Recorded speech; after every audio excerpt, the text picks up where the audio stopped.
qura kuwa xadaarada sheeganaya laftigooda iyaga ugu aanaxu maanta dad badan oo muslimiinta kamida waxa lagu leynayo lagu dilayaa waxa weeyaan cid kale oo loo aanaynayo oo magacaasi oo wax ka yimaadeen daraadeed ayuunba isku qolatihiin baa lagu dilayaa dadka muslimiinta meel walay joogaan maanta magaciisa saa lagu dilayaa bikawnihi dad muslimiina oo ay ka gardaran yihiin baa waxna yeelay taasa lagu haystaa oo lagu dhibaya waaya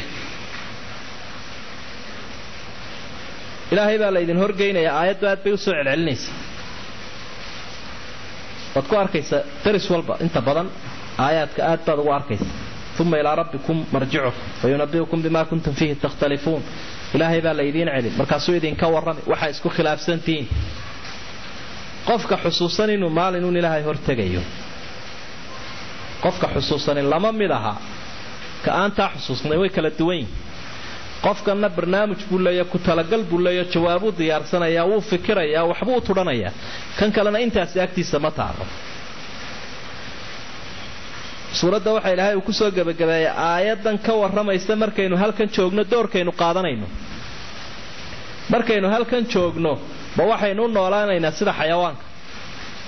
ma sida buuraha iyo dhagaxaanta aynu noolaanaynaa mise kaalin iyo door aynu qaadanaynaa baynu leenahay haddaynu bani aadamka nahay oo ilaahay uu nagala xisaabtamayo gaar ahaan muslimiinta وهو الذي جعلكم خلائف الأرض ورفع بعضكم فوق بعض درجات ليبلوكم فيما آتاكم إلهي وحو إذن كدغاي كوا وكيلا دولك إلهي كغا كو إذنكو إذنكو آمنا دولك مسؤولين بو إذن كدغاي وانو إذن كلا دوايو ضدبا أيام منصب أيام مدحتنمة أيام مسؤولية سرالة قارنا والرعيد waxa loo siiyay wixii loo dhiibay si loo imtixaano inta la soo maray khaliifnimadii iyo mas'uuliyadii iyo kala sareyntii kadibna xisaab ilaahay ayaa soo socoto dhaqso ah oo la iskaga hadhi maayo halka sidaas rabbi u baraaruji markaynu halkan joogno sida ilaahay baa uu tilmaamay khalaa'if al-ard waxaynu nahay kusimayaal ilaahay macnaa kuwa wakiil kaga ah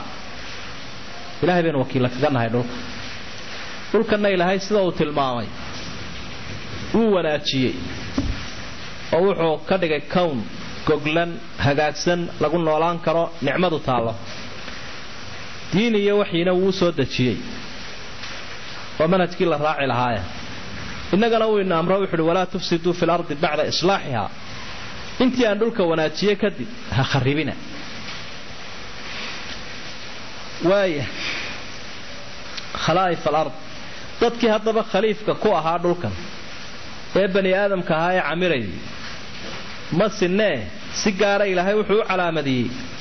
oo uu xusay kuwa mas'uuliyadda leh warafa'a ba'dakum fawqa ba'din darajaat qaarkiin buu sareysiyo darajo kuwa kale ka sareeya أنا واحد أركيس خليف نمضة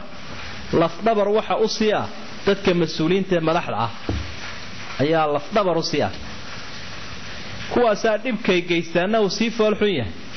نفت أي جيستانا أي أصيب برانتاي تذكر مسؤولين تاه خليف ولا وضي هاي لكن عدة هجامين تكوتشرته ومدة هجامينيس kaalinta madaxtinimada ku jirta waxa ilaahay u xusayaa dhibkeeda iyo dheefteeda labada way ku duwayn dadka caadiga ah warafa'a ba'dakum fawqa ba'd talow marka qofka madaxtinimo la siiyo ma inuu dadka ka fariidsan yahayba ma inuu ka xariifsan yahayba ma inuu ka aqli badan yahayba ma inuu ilaahay agtiisa ka wanaagsan yahayba uu ka jawaabay ilaahay waxa uu liyabluwakum fiima aataakum waxa uu idin dhiibay buu idinku imtixaanaya waxa uu idin dhiibay ayuu idinku imtixaanay waxa kale oo ay noqonaysaa darajooyinkan ilaahay dadka uu ku kala sareeyay tamaalka qaar fuqaraa buu ka dhigayaa kuwa faramadan oo waxba hayn qaarna kuwa maal qabeena buu ka dhigayaa waa laba darajo kala sareeya liyabluwakum fiima aataakum qaarkood waxa uu siinaya aqoon iyo cilmi way ka darajo sareeyaan kuwa jahliga leh liyabluwakum fiima aataakum iyana cilmigoodaasi way ku imtixaanayeen qaarkood caqliyad wanaagsan oo wax lagu hagi karo oo meel dheer wax ka arkaysa ayuu dadka qaarkood siinayaan mawaahib caqliya iyaguna waa darajo uu qofkani dheeriyo intanoo nicmo ah ilaahay uu bixiyo tii maalka tii cilmiga tii madaxtinimada tii caqliga waxaasoo nicmo ilaahay uu bixiyo ma aha qofkan ilaahay agtiisa inuu kaga wanaagsan yahay dadka kale waa liyabluwakum fiima aataakum waxaan qofka la siiyun baa lagu imtixaanaya marka sideedaba qofka cid wax dheeri uu ka imtixaan badan yahay